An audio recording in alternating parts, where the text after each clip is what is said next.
कौन जीत रहा है ये, खासतौर से ये हिंदी बेल्ट के 3 राज्य? राजीव, आपका असेसमेंट क्या है? मध्य प्रदेश, राजस्थान, छत्तीसगढ़ का ये जो नया सर्वे आया है कल एबीपीसी वोटर का, इसमें मध्य प्रदेश में कांग्रेस आगे है बट स्लाइट एज है।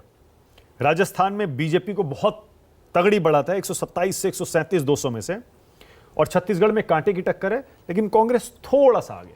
आप ठीक लग रहा है आपको ये? देखिए, वो सर्वे जो आया है सो आया है।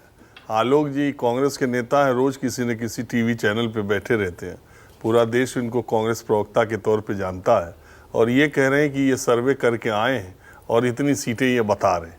चेहरा देखते ही आदमी समझेगा ये कांग्रेस के नेता है, तो इनसे बोलेगा बीजेपी की सरकार आ रही है यहाँ पर। जाहिर है, वो तो है, वो इसीलिए मैंने भेज दिया। और अभी आरपी सिंह के पास, अभी आप आरपी सिंह के पास जाएंगे तो इसमें 5-5 सीटें वो और बढ़ा के बीजेपी की बता देंगे। मूल बात यह है कि छत्तीसगढ़ में कांग्रेस पार्टी बीजेपी से कहीं मजबूत है, इसमें कहीं कोई दो राय नहीं। मध्य प्रदेश में बीजेपी के लिए बहुत सारी चुनौतियां हैं, उसकी बहुत सारी वजहें, लंबे समय का कार्यकाल, और ऐसा नहीं है कि एंटी इनकम्बेंसी सरकार के काम के खिलाफ है। एंटी इनकम्बेंसी, मुझे एक लड़का मध्य प्रदेश में कह रहा था कि जब मैं 12 साल का था तब भी शिवराज सिंह चौहान ही मुख्यमंत्री थे, मैं 30 साल का हो गया, मेरा बेटा 10 साल का होने वाला है और तब भी शिवराज सिंह चौहान मुख्यमंत्री है। तो एक ये इससे सुनने से ऐसा लगता है, ये बातें करने से फटीग फैक्टर होता है, फटीग। और दूसरी बात यह कि बीजेपी भी अब शिवराज सिंह चौहान का उस तरह से नाम आप देख रहे हैं, प्रधानमंत्री सारी रैलियों में शिवराज सिंह चौहान का नाम लिया, और शिवराज सिंह चौहान को अपनी सरकार को वापस लाने में जिस सबसे बड़ी योजना को वो समझ रहे हैं, लाडली बहना योजना जो 3 महीना पहले शुरू हुई है, जिसमें 1250 रुपए मिल रहे हैं, जिस योजना का नाम वो बार बार लेते हैं प्रधानमंत्री, उस योजना का एक बार भी नाम अपनी रैली में आज तक नहीं लिए। तो मुझे ऐसा लगता है कि मध्य प्रदेश में बीजेपी के लिए चुनौतियां। दूसरी तरफ आप देख ही रहे कितने नेता हैं। नरेंद्र सिंह तोमर को जिस सीट से टिकट अनाउंस किया गया, 12 दिन हो गए अभी तक, आज तक वो प्रचार करने नहीं गए, अपने जिले में ही नहीं वहीं नहीं गए। हाँ, और कैलाश विजयवर्गीय के बेटे आकाश विजयवर्गीय का टिकट होल्ड हो गया, और कैलाश विजयवर्गीय जिस दिन जा रहे हैं अपने विधानसभा में, कह रहे हैं मैं इधर से इशारा करूंगा भोपाल से काम हो जाएगा। तो आप समझिए कि कितनी टफ फाइट में है कि वो लोगों को ये बताना चाहते हैं कि मैं सीएम कैंडिडेट भी हूं या बन सकता हूं। अभी अलग अलग दतिया में, दूसरी जगहों पर यही स्थिति है। तो कांग्रेस के लिए मैं ये नहीं कह रहा हूं कि कांग्रेस की कोई लहर है और कमलनाथ का कोई आकर्षण है। भारतीय जनता पार्टी के लिए बहुत चुनौतीपूर्ण है मध्य प्रदेश, और राजस्थान जैसा आप कह रहे हैं कि 135, 40, 45 सीटें बीजेपी को, ऐसा जमीन पर बिल्कुल मुमकिन दिखाई नहीं देता है। उसकी वजह साफ है, वसुंधरा राजे को आप चाहे जितना नकारिए, लेकिन वसुंधरा राजे की बीजेपी संगठन, नेताओं, जनता के बीच वो हालांकि कई बार एसेट हैं, कई जगह लायबिलिटी है, कई जगह एसेट है और कई जगह लायबिलिटी है, ये अलग बात है। लेकिन वसुंधरा राजे एक फैक्टर राजस्थान में होगा जो 15 दिन बाद पता चलेगा। तो ये बढ़त क्यों दिखाई दे रही है फिर, अगर वसुंधरा को बीजेपी ने चेहरा ही नहीं बनाया तो? नहीं, बीजेपी ने चेहरा नहीं बनाया, ये तो बहुत पहले से तय था। पिछली बार भी आपने देखा था कितनी मशक्कत हुई थी। मैं तो सिर्फ आपसे ये बात कह रहा हूं कि जो 135-40 दिखाई दे रहा है, निश्चित तौर पर 3 दिसंबर को हम लोग बैठेंगे, ये रिजल्ट नहीं आएगा। चाहे बीजेपी आएगी भी तो 140 सीटों तक नहीं जाएगी। मतलब आप ये कह रहे हैं वसुंधरा को आगे न करके बीजेपी गलती कर रही है? नहीं, मुझे ये लग रहा है कि फिर टिकटों का जो बंटवारा अभी हुआ है, जो टिकटों का बंटवारा हुआ है बीजेपी में, और जो अभी कांग्रेस में टिकटों का बंटवारा होगा, उससे ज्यादा पोजीशन क्लियर। देखिए, एक बहुत इंटरेस्टिंग बात है, राजस्थान और मध्य प्रदेश में मामला यह है कि अगर आपको बीजेपी से टिकट नहीं मिलेगा तो 2 मिनट में कांग्रेस दे देगी, कांग्रेस से नहीं मिलेगा तो बीजेपी दे देगी। वहां बहुत पार्टी का ये नहीं, बहुत 40 से ज्यादा सीटें ऐसी हैं जहां कैंडिडेट बहुत इंपॉर्टेंट है, तो वो इधर से चला, अच्छा उनको इससे मतलब नहीं, आप टिकट लाए, बीजेपी से लाए तो भी आपके साथ, कांग्रेस से लाए तो भी आपके साथ।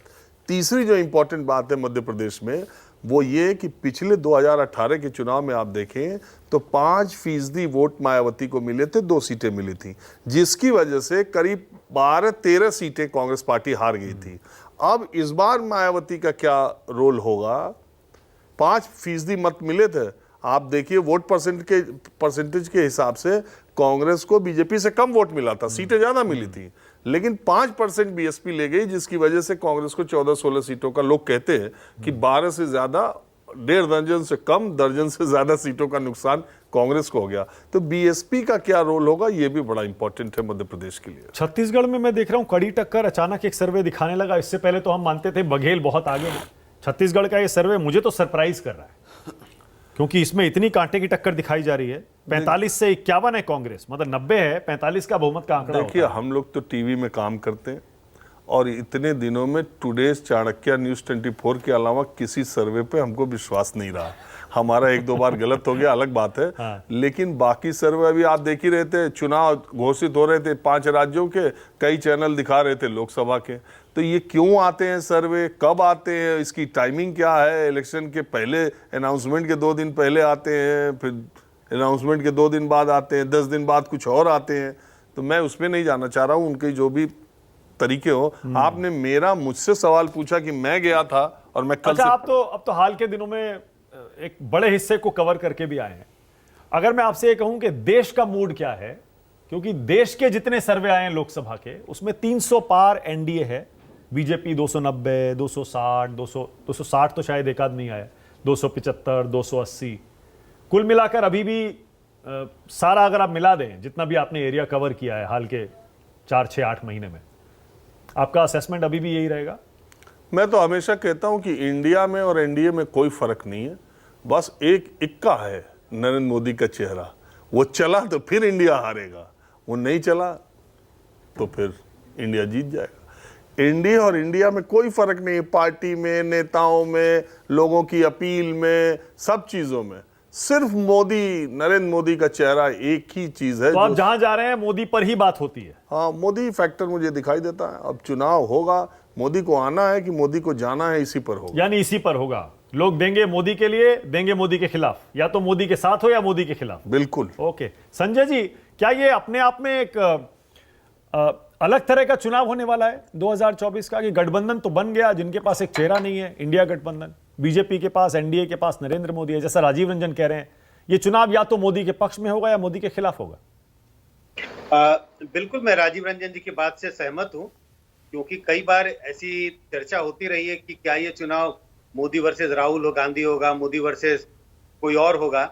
और मेरा भी यही मानना है कि ये मोदी वर्सेस कोई और नहीं होगा। ये चुनाव 2024 का चुनाव एक रेफरेंडम की ओर बढ़ रहा है, और वो रेफरेंडम होगा प्रधानमंत्री नरेंद्र मोदी के चेहरे पर। अगर आप प्रधानमंत्री नरेंद्र मोदी को दोबारा प्राइम मिनिस्टर के रूप में देखना चाहते हैं, आप बीजेपी को वोट देंगे। आप तमाम उनके, अगर आप कुछ काम, उनके कुछ कामों से नाराज भी हैं, आप उसको नकार देंगे, आप उसको साइड कर देंगे। आप कहेंगे हाँ बेरोजगारी बढ़ी है, महंगाई बढ़ी है, लेकिन चाहिए तो मुझे नरेंद्र मोदी, हमें नरेंद्र मोदी ही पसंद है, तो आप नरेंद्र मोदी को वोट देंगे। दूसरा खेमा ये है, जो हर हालत में चाहता है कि भाई नरेंद्र मोदी को मुझे प्रधानमंत्री नहीं बनने देना है, वो सब जो है वो इंडिया गठबंधन के खेमे में जाएंगे।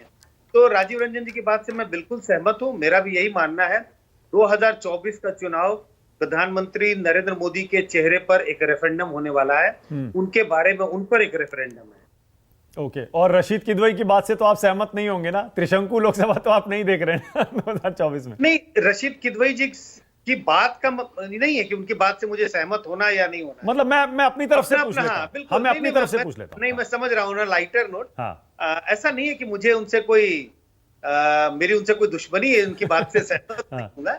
अपना अपना असेसमेंट है। हाँ। और मुझे लगता है कि हर हालत में बीजेपी अभी इस वक्त तो कांग्रेस से तो क्या, एनडीए, अगर बीजेपी और कांग्रेस की तो तुलना की ही नहीं जा सकती है इस वक्त। राष्ट्रीय स्तर पर बहुत अंतर है, बड़ा लंबा फासला है। और इंडिया और एनडीए गठबंधन की अगर बात करें तो भी मुझे लगता है फासला बहुत बड़ा है इस वक्त।